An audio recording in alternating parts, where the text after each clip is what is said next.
The story of the blue kachina. I had spoken about this on my live stream on April 27th and had a few quotes from this. I couldn't find the page that I was reading from on one computer and I didn't put it up.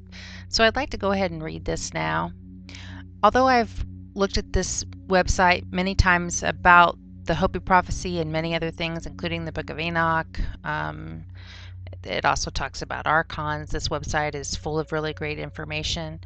I do want to give credit for looking at these last few days to the Naughty Beaver channel on YouTube. He does a lot of prophecy regarding the end times to come, Nostradamus, things of that nature. Very brilliant channel. I watch every video that he has ever made. He recently had his channel removed and he has some new videos up. So, if you look at it and say, well, he hasn't been doing it very long, well, he actually has. He's just one of the many who had their channel removed. But anyway, I thought I would go ahead and read an excerpt from this, and that way, and also give you the website, and that way you can find it yourself. The following is an excerpt from Last Cry Native American Prophecies and Tales of the End Times by Dr. Robert Ghost Wolf, 1994 to 2004. It has appeared in numerous articles over the web and in magazines over the world.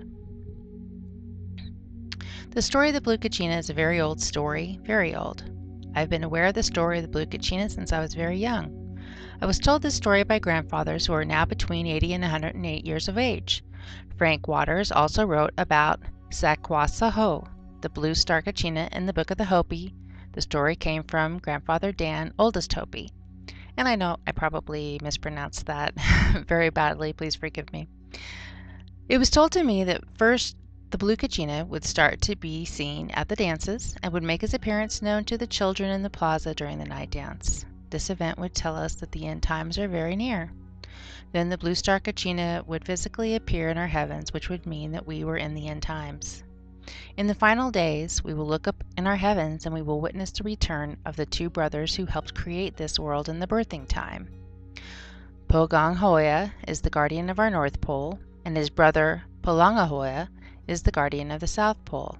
In the final days, the blue star kachina will come to be with his nephews and they will return the Earth to its natural rotation, which is counterclockwise. This fact is evidenced in many petroglyphs that speak of the zodiac and within the Mayan and Egyptian pyramids. The rotation of the Earth has been manipulated by not so benevolent star beings. The twins will be seen in our northwestern skies. They will come and visit to see who still remembered the original teachings flying in their patawotos, or flying shields. They will bring many of their star family with them in the final days. The return of the blue kachina who is also known as Nangasohu, will be the alarm clock that tells us of the new day and new way of life, a new world that is coming. This is where the changes will begin. They will start as fires that burn within us and will burn up with desires and conflict if we do not remember the original teachings and return to the peaceful way of life. Not far behind the twins will come the purifier, the red kachina, who will bring the day of purification. On this day, the earth, her creatures, and all life as we know it will change forever. There will be messengers that will precede this coming of the purifier. They will leave messages to those on earth who remember the old ways. The messages will be found written in the living stone, through the sacred grains and even the waters. Crop circles have been found in ice. From the purifier will issue forth a great red light. All things will change in their manner of being. Every living thing will be offered the opportunity to change from the largest to the smallest thing. Those who return to the ways given to us in the original teachings and live a natural way of life will not be touched by the coming of the purifier. They will survive and build the new world. Only in the ancient teachings will the ability to understand the messages be found. It is important to understand that these messages will be found upon every living thing, even within our bodies, even within a drop of our blood. All life forms will receive the messages from the twins, those that fly, the plants, even the rabbit. The appearance of the twins begins a period of 7 years will be our final opportunity to change our ways. Everything we experience is all a matter of choice. Many will appear to have lost their souls in these final days. So intense will the nature of the changes be that those who are weak in spiritual awareness will go insane, for we are nothing without spirit. They will disappear, for they are just hollow vessels for anything to use. Life will be so bad in the cities that many will choose to leave this plane, some in whole groups.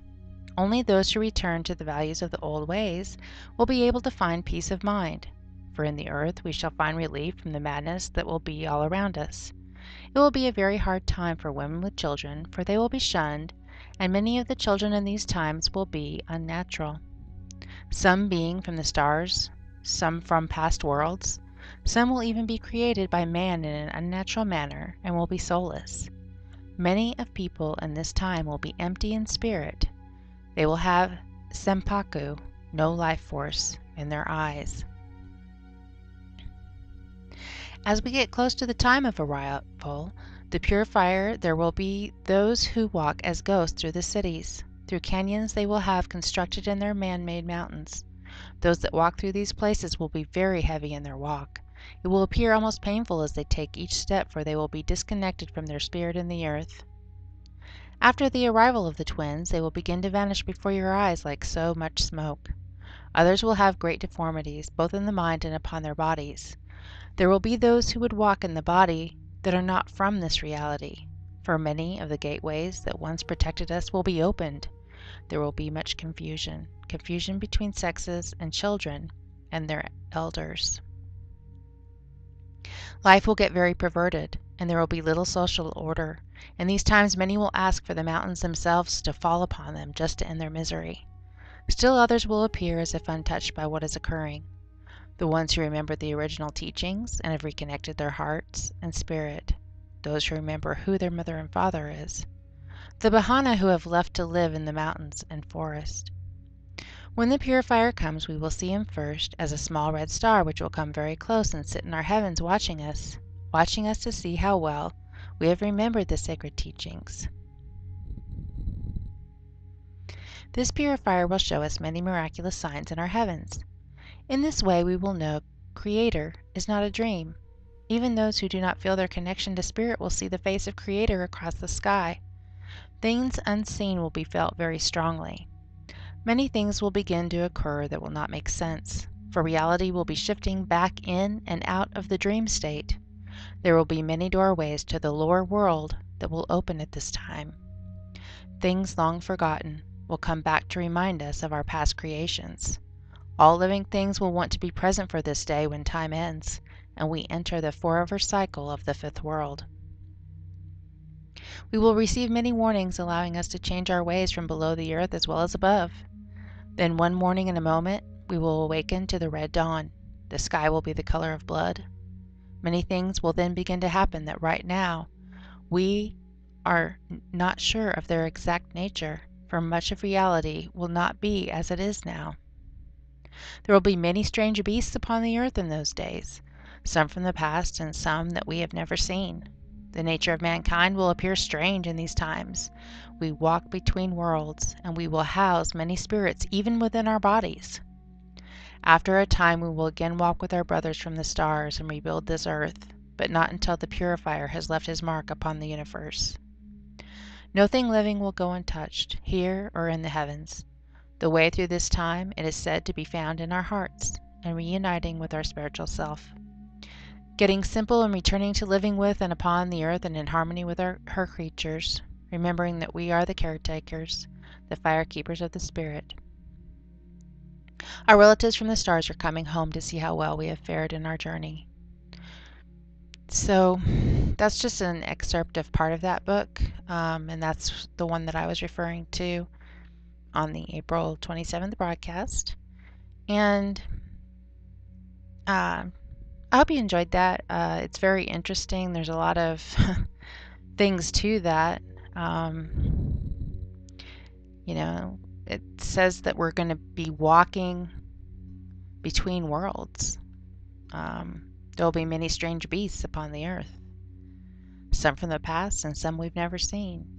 There's just many things in this that are, pretty apropos for what's going on today.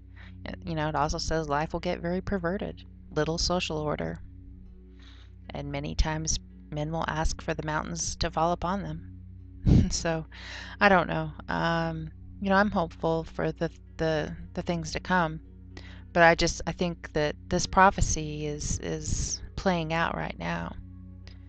And so I just wanted, when I talked about it in my stream, I just wanted people to be aware of it at least, and look it up yourself. There's many other places you can find it, but I'll give this website the link in the description. I hope you all have a great day, and God be with you.